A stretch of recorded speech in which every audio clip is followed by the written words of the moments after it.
കഴിഞ്ഞ എപ്പിസോഡിൽ രാവണനെ തടയാൻ ഒരു പക്ഷി വരുന്നതാണ് നമ്മൾ കണ്ടത്. ആരായിരുന്നു ആ പക്ഷി? ആ യുദ്ധത്തിൽ എന്താ സംഭവിച്ചു? എല്ലാം അറിയുന്നതിനു മുൻപ് ഈ ചാനൽ സബ്സ്ക്രൈബ് ചെയ്യാത്തവർ ഉടൻ തന്നെ സബ്സ്ക്രൈബ് ചെയ്യുക.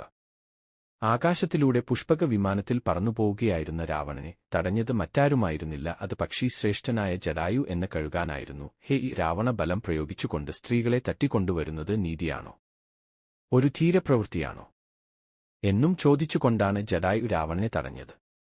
നീ ശക്തനെങ്കിൽ എന്നോട് ഏറ്റുമുട്ടു എന്ന് പറഞ്ഞുകൊണ്ട് ജടായു രാവണനെ വെല്ലുവിളിച്ചു. രാവണന്റെ കൈകളിൽ വേദനയോടെ പിടഞ്ഞിരുന്ന സീതയ്ക്ക് ജടായുവിന്റെ ആ വരവും വാക്കുകളും വലിയ ആശ്വാസമായി. സീതയെ രക്ഷിക്കാൻ വേണ്ടി ജടായുവും രാവണനും തമ്മിൽ ഉഗ്രമായ യുദ്ധം തുടങ്ങി. ജടായു തന്റെ കൊക്കുകളും നഖങ്ങളും ഉപയോഗിച്ച് രാവണന്റെ പുഷ്പക വിമാനത്തെ ആക്രമിച്ചു. ഈ അതിശക്തമായ യുദ്ധത്തിൽ ജടായു രാവണന്റെ വില്ലും വിമാനത്തെ താങ്ങി നിർത്തിയ കൊടിമരവും തകർത്തു. രാവണൻ അമ്പരന്നുപോയി. അയാൾ തന്റെ ശക്തിയുടെ ഉറവിടമായ ആയുധങ്ങൾ ഓരോന്നായി പുറത്തെടുത്തു.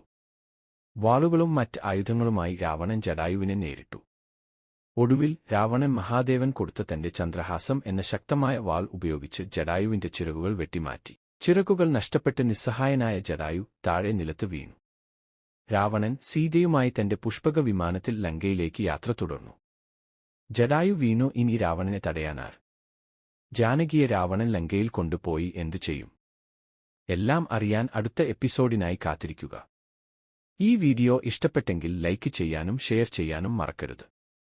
സീരീസ് മുഴുവൻ കാണാൻ രാവണായനം പ്ലേലിസ്റ്റ് നോക്കുക. Link description ബോക്സിലുണ്ട്.